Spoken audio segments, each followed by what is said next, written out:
Балақайлар, мен сендерге бүгін кәріс халқының ертегісін айтып беремін.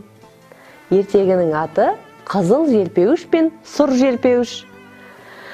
Ертеде, ешкі жүні бөртеде, баяғы бір заманда кең пейілді және ниеті тар екі шал бір ауылда өмір сүрген екен. Кең пейілді шал қолындағы барын көрші маңайға таратып, ауылдағы адамдарға беріп тастайды екен. Ал ниеті тар шал біреу қолынан бірдеңе сұрап келсе бермей мазақ қылып жүреді екен. Тіпті көрші маңайы күріш сұрап келсе, ол оған тас салып мазақ қылады екен. Осылайша ол өзінің іс-әрекеттерімен көп халыққа елге жақпай жүріпті. Күндердің бір күні бай бір жолаушы жаңағы кең пейілді атаның үйіне келіп қонған екен. Сол үйде өзінің екі желпеуішін ұмытып кеткен екен. Осылайша кең пейілді шал есіктің аулаға шығып қайтарып берейін десе, жолаушы жолда жүріп кеткен екен. Солайша өзінің желпеуішін алмапты. Содан кейін ол өзінің желпеуішті алып, мұрнына бүйтіп желпіп көрсе, мұрны ұзарып кеткен екен. Аспанға қарай ұзарып кеткен екен. Сөйтіп, ол одан қорқып кетіпті де, сұр желпеуішті желпіп көрсе, мұрны орнына қалыпқа түсіпті, орнына келіпті. Осылайша ол желпеуішті желпіп, ойнап көріп отырғанын тар ниетті көрші үйдегі ата көріп қойған екен. Кең пейілді шалдың екі желпеуішін көрші үйдегі ниеті тар шал ұрлап алып кетеді.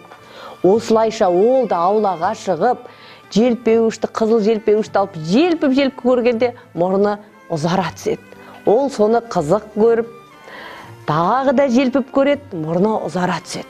Осылайша ол мұрнының қай жерге дейін ұзарғанын білгісі келіп, бірнеше рет желпіген сайын мұрны ұзара түседі. Осылайша ол мұрнының қаншалықты ұзаратынын білгісі келіп, қайтадан желпіген сайын ол мұрны аспанға барады да, аспандағы періштенің үйінің еденін тесіп шығады мұрнымен. Осы кезде аспандағы періштенің ызасы келіп, жаңағы шалдың мұрнын алады да, үйінің бір бұрышына байлап қояды. Осылайша екінші желпеуішті алып, мұрнын орнына қалыпқа келтіру үшін желпісе, мұрны кішіремей ол өзі аспанға қарай көтеріліп, желпіген сайын аспанға дейін көтеріліп, аспанға жетті деген кезде періште алады да, байлап қойған жерін шешіп жіберген кезде шал жерге гүрс етіп құлайды.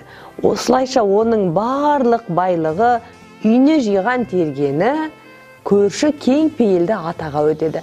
Ал кең пейілді ата ол дүниенің барлығын ауылдағы жандармен бөлісіп, бақытты да баянды ғұмыр кешеді екен.